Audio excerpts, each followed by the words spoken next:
Good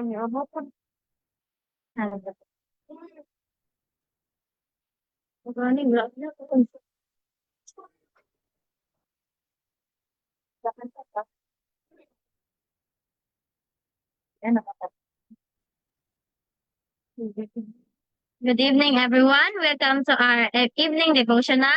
And tonight, our speaker is Sister Pearly. But before that, we may sing our opening song, then opening prayer. May I request Brother Rob to lead our opening prayer? Yes, sir.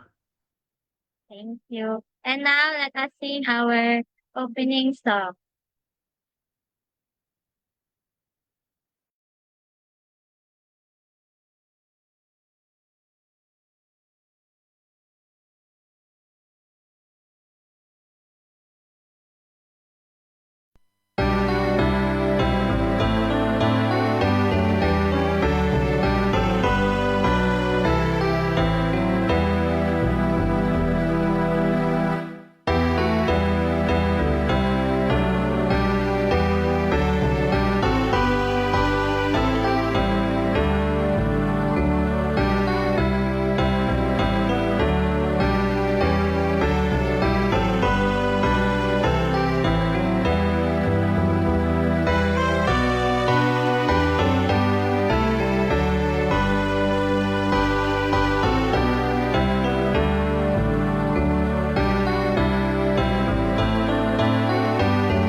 Let's pray. Father in heaven, thank you, Lord, for another day. Thank you for the blessings of coming home safely and being able to come together to worship you.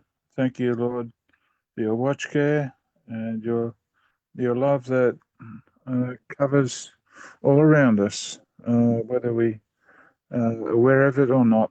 And Lord, we at the end of a day, Lord, we pause to draw near to you, to praise you and thank you for the many things that you provide in our lives. And Lord, we are still amazed at the sacrifice given by our Saviour Jesus Christ for our sins and our redemption. And we know that as we consider the promises and consider the word that's shared with us tonight, that we may rejoice and be strengthened to follow you and to acknowledge the wonderful works that you have done in for our future and for our lives, Lord. We pray that you'll ask that you forgive us for our sins, and Lord, and may the presence be with us here. May you bless the speaker as he presents the word of life, and Thank you again in Jesus' name. Amen.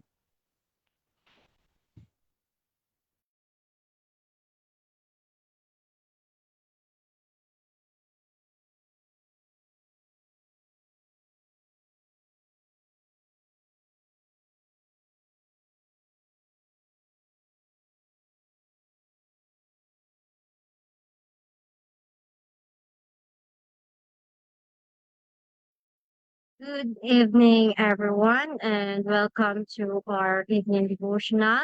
So this evening, we will discuss in the book of God's Amazing Grace, July 2, entitled Christ's Promise of the Spirit. So in this devotional, we can see that Christ promised to us his Spirit until these days, not only to his disciples, but uh, until now.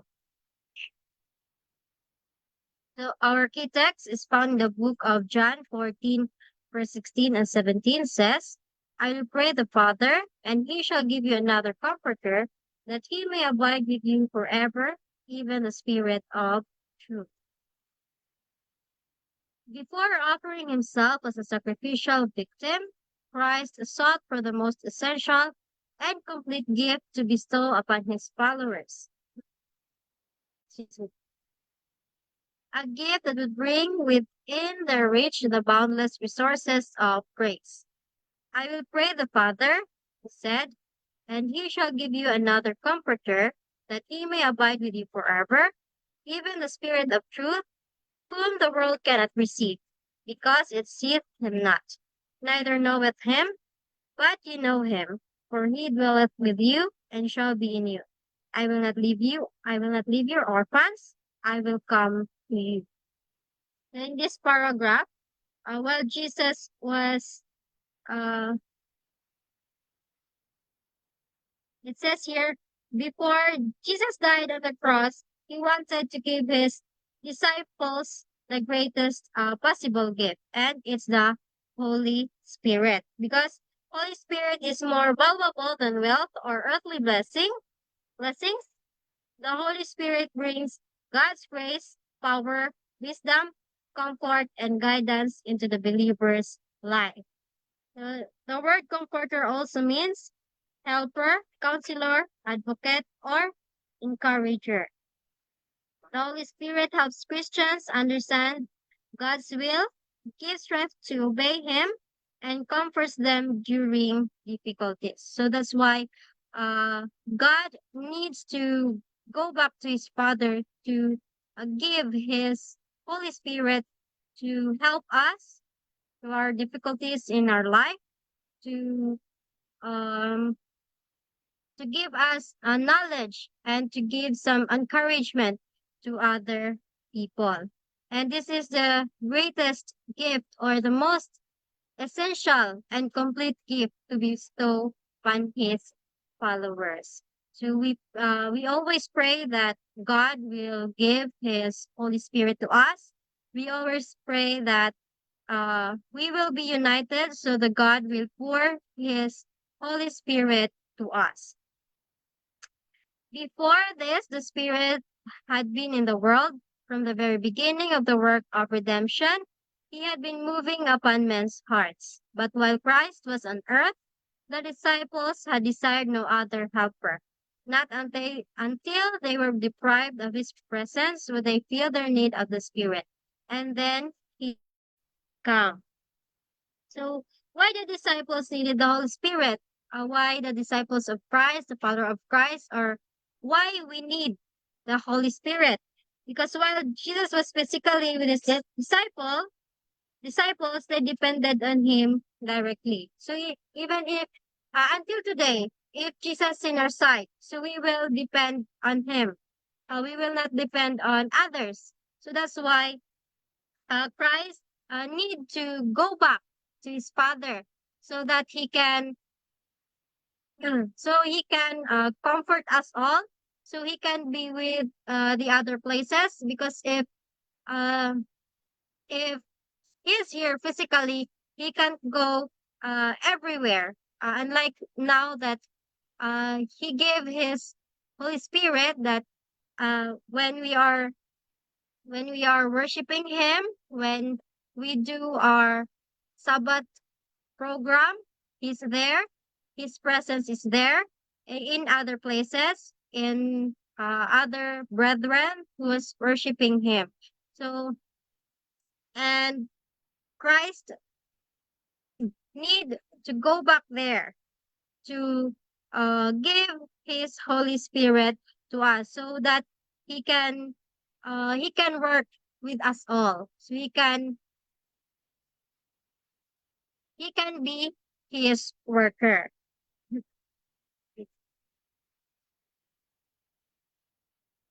The Holy Spirit is Christ's representative, but divested of the personality of humanity and independent thereof. Covered with humanity, Christ could not be in every place personally. Therefore, it was for their interest that He should go to the Father and send the Spirit to be His successor on earth. No one could then have any advantage because of his location or his personal contact with Christ. By the Spirit, the Savior would be accessible to all. That in this sense, He would be nearer to them than if He had not ascended on high. So if Jesus wouldn't ascended on high, if He didn't return to the Father, so we can't be uh, more closer to Him because He is physically alive here on earth. And we all know that we as a person, as a human, we cannot appear on other places. We can appear on other churches. But if Christ will give His representative, the Holy Spirit, to us, He can be everywhere. He can know everything that we do.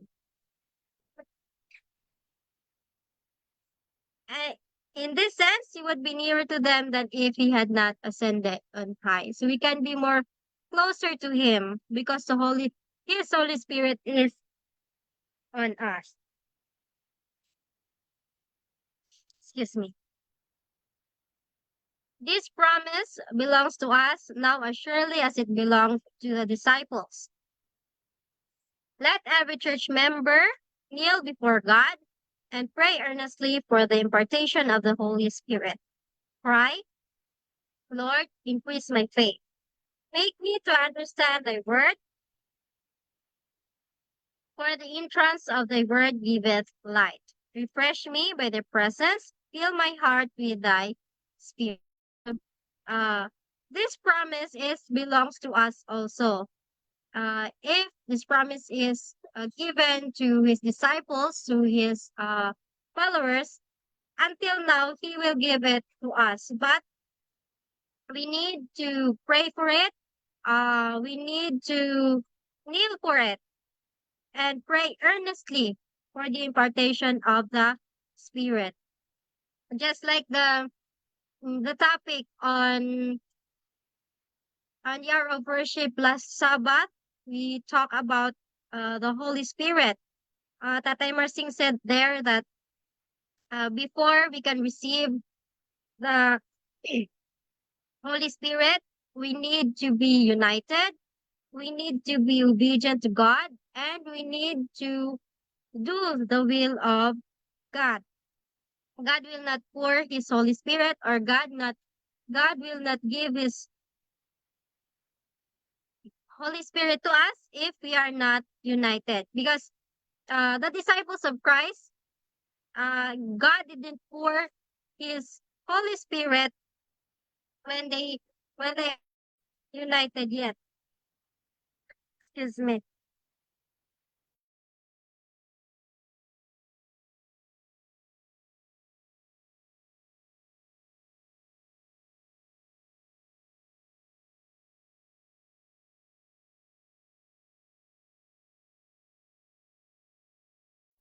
I'm sorry. So we need to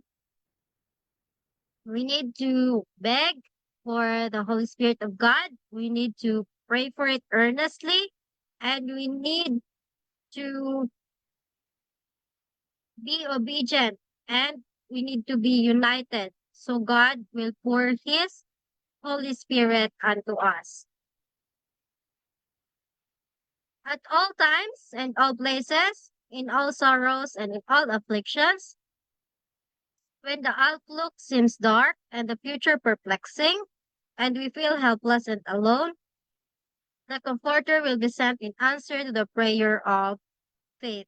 So if we have a difficulties in our life, if we can feel a burden, a trial, temptations, or anything that will give to us a sorrows, God will send to us the Comforter to answer our prayer. We need to have faith in Him so that He can give His help, so that He can give comfort to us if we have sorrows, difficulties, problems, trials, and temptations in our life. So, in our devotional this evening, God reminded us that uh, the promise of His Holy Spirit will be given unto us, and the Comforter, the promise that He will comfort us in everything that will happen in our life, in our difficulties, in our trials, in our weaknesses, in our self, in problems, trials, temptations that uh, in our life that we need to overcome. And that's all. Good evening and God bless us all.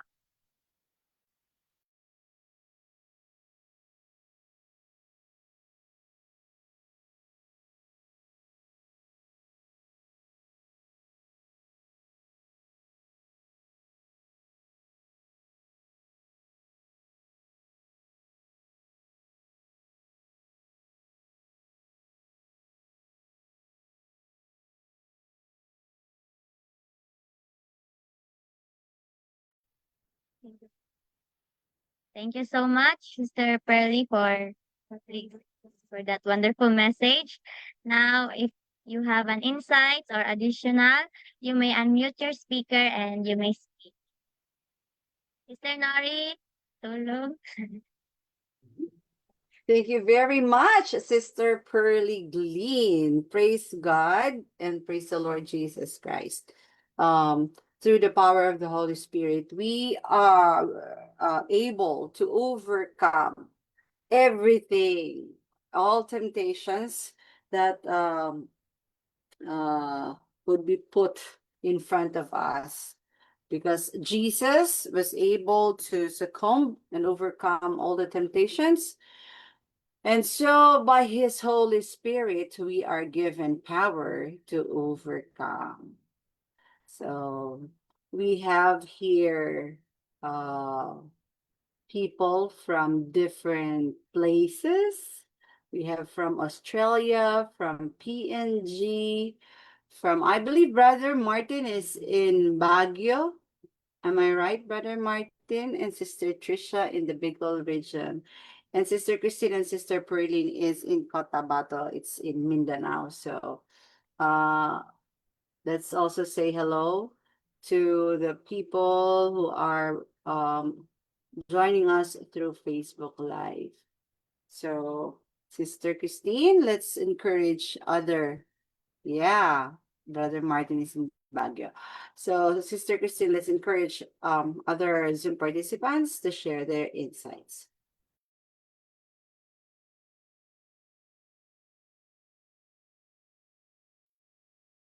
Yeah, good evening, Brother Rob. So just looking at our key text, there's a few promises there. I'll read it again. I will pray the Father, and He shall give you another comforter, that He may abide with you forever, even the Spirit of truth. So the promise is of the comforter, or Jesus, the Holy Spirit in the form of Jesus' ministry, and it says He will abide with you forever. And so we needn't be discouraged that it's only a temporary thing. God's promise is that we can be overcome always.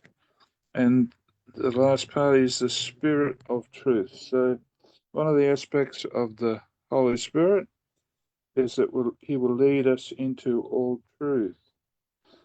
So this is important for many of us. Question doctrine in various ways, even in different churches or the world, they present different doctrine. And yet the Holy Spirit, if we read the Bible, if we ask for God's blessing, the Spirit says He will guide us and lead us so that we can't be fooled from uh, from error. So this is my brief comments. Thank you. Good evening.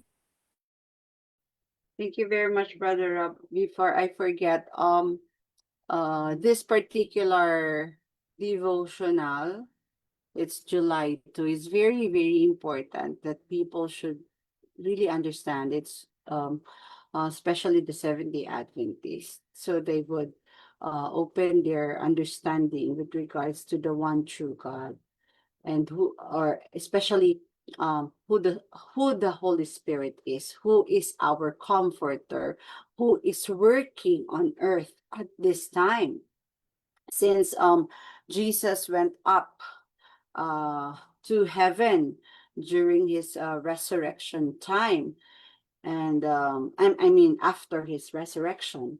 So this is very important, especially the part wherein it is being explained in layman's term or simple language, who the Holy Spirit is. It is indeed the Spirit of Christ. That's why the Holy Spirit could empathize with us, because he lived among men. It is indeed the Spirit of Jesus Christ. It is not another God or another person of the one in three persons Catholic God.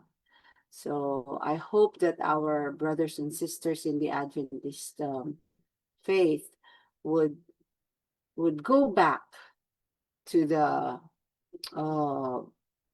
old path, to the original doctrine of the Seventh-day Adventist, that the Holy Spirit, the Comforter, is indeed the Spirit of Jesus Christ. Sister Nori, if I can just make another point, is that it's been mentioned that the disciples were promised that the Comforter would come, but we know that they were disappointed when Jesus' tomb was empty, and they took courage when Jesus appeared to them and revealed truths to them, and then they actually saw him depart into the sky. But let's consider for a moment that the message, the Christian message of Christ, him crucified, would never have gone to the ends of the earth, to east to China, to Asia, to Europe and Africa, unless they had the hope and they had the encouragement that Jesus' words and dwelling with them would continue. So they knew, and Paul testified clearly, we have seen, we have witnessed the Jesus in the flesh, and also they must have.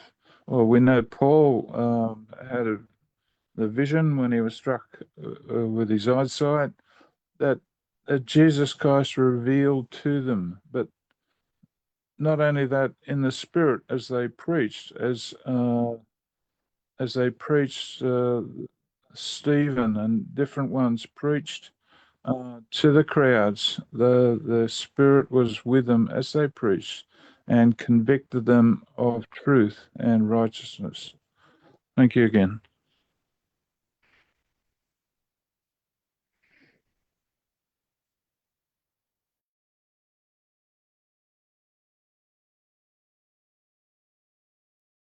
Thank you so much, Brother Rob and Sister Nori, for your insights and additional. How about the PNG brother? Do you have any brethren? Do you have any insights? Sister Tricia and Brother Martin?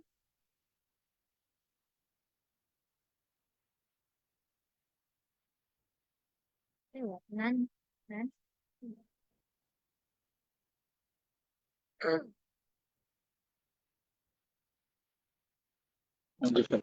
Uh, Good afternoon. Just want to say that in the time of Acts, when the disciples meet to the upper room, the Spirit of God came down and they moved with the power of God. And in our season, the Spirit of prophecy that we were waiting for former rain and later rain. So the disciples they moved with former rain. So now we are waiting for the later rain. So I believe that we need to pray and we need to sanctify ourselves and we need to prepare ourselves because we will receive the double portion power. In the book of Prophecies, it said that we will receive the former and later rain. So I believe that we will receive this movement, the power of Holy Spirit of God. So that kind of that today we need to prepare ourselves and just wait for the former rain to come. Thank you. That's my only thoughts that I say. Thank you. Amen, Brother Ezekiel. Indeed, before we receive the latter rain, we should be actually the former rain or the rain that was poured out on the disciples during their time. The moment that we accepted Jesus as our personal Savior and we began following his teachings, we are indeed receiving the rain from heaven. And so until in the last days, we shall be receiving the outpouring of the latter rain. So amen. Thank you so much for that, Brother Ezekiel.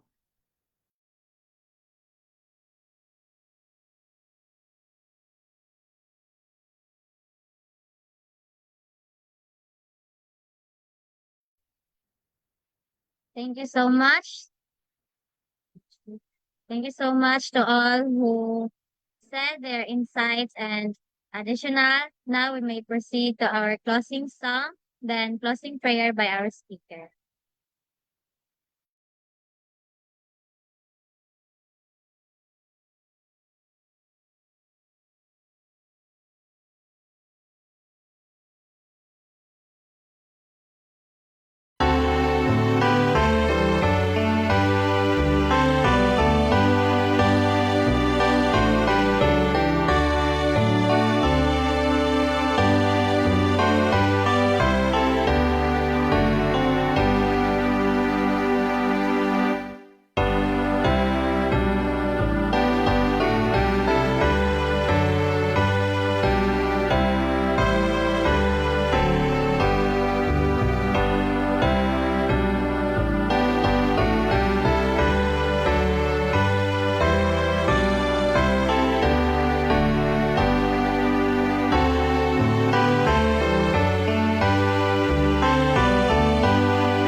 Let's pray.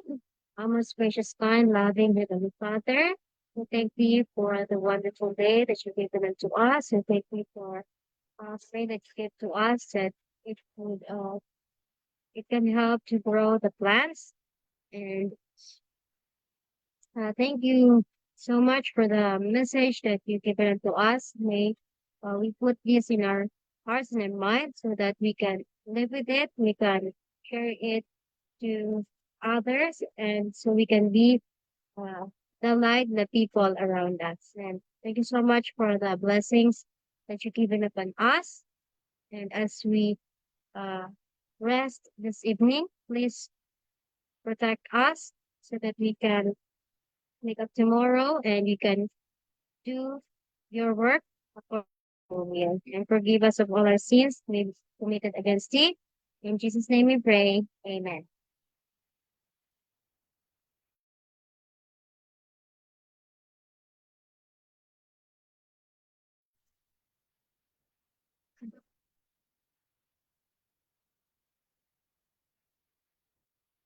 Here we go.